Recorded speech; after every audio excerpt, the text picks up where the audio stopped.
Hello and welcome to another Intune for Education partner video.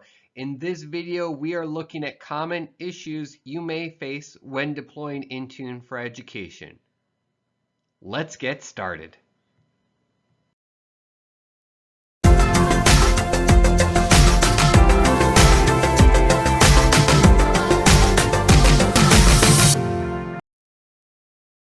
One of the first things we need to ask ourselves is, do I understand the school's internet? This may include network filters, securities in place, speed, bandwidth.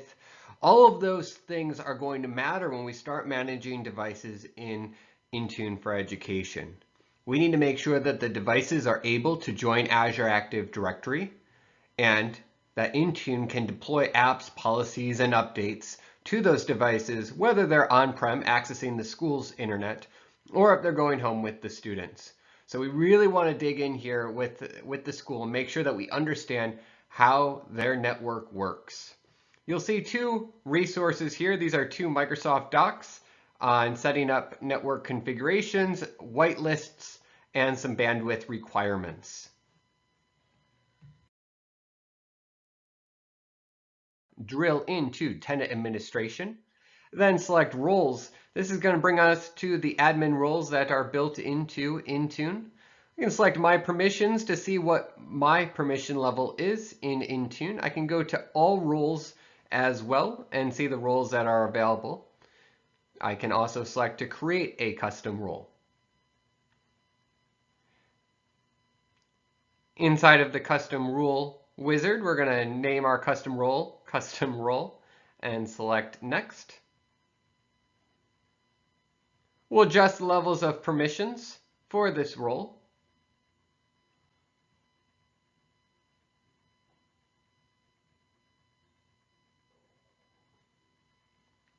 One thing we want to be careful is to make sure that we don't have too many rights and also not enough rights in order for this to be successful. So whether it's you as the partner acting in this customer's account, or if you're directing the customer on how to implement Intune, definitely want to check out the roles and make sure that you create a custom role that makes sense for them, or use one of the predefined roles found in the Microsoft Endpoint Manager.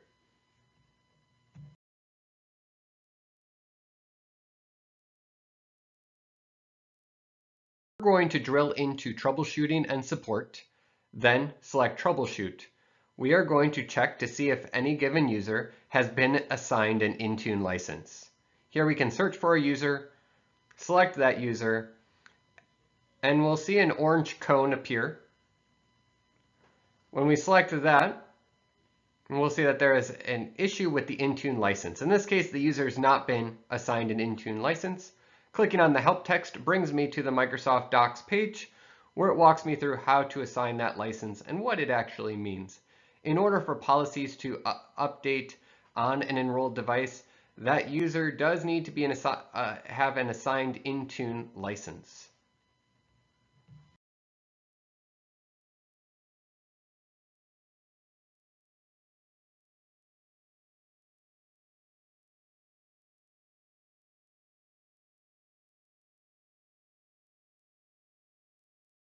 When joining devices to Azure Active Directory, we need to check to make sure that the user can actually join a device. So we're in Azure Active Directory, selecting Devices, and then drilling into Device Settings.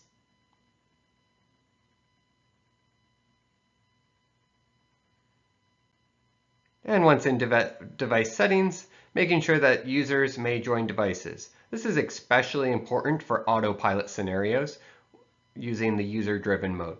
So for our example, we're going to change that to selected users, select add, and we're going to search for a group of users. So our demo group is a partner group, and we're going to select partner and add and save. Now, members of the partner group are able to join devices to Azure Active Directory.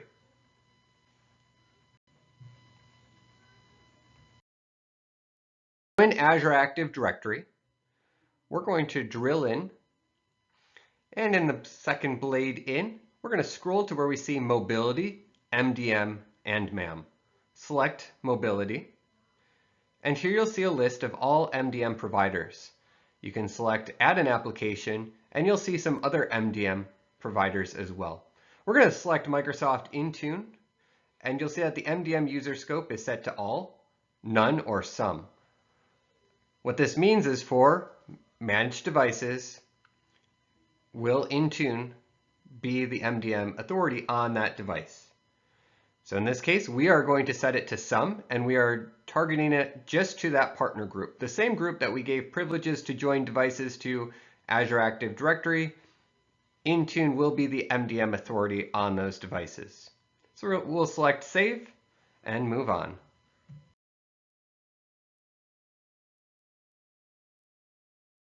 One thing we want to check for is if there's any enrollment restrictions in place. So in Microsoft Endpoint Manager, we'll select Devices and scroll down to Enrollment Restrictions. We want to make sure that Intune is able to manage the devices that we want it to manage and ignore the devices we do not want it to manage. So we're going to create a restriction right now. We'll name this one Sample and select Next. In platform settings, we can choose which platforms we would like Intune to be allowed on and which ones we would like it blocked on. We also have another column called Personally Owned. Here we can block personally owned devices from being managed in Intune. So in this scenario, iOS and Windows devices that are corporately owned will be managed in Intune.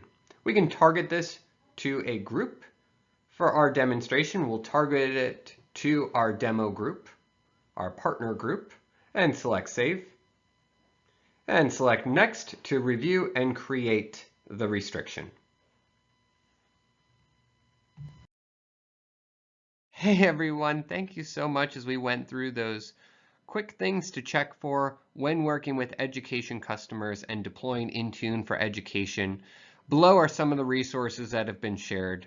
Please feel free to share this video as well as these resources amongst your teams and customers. Have a fantastic day.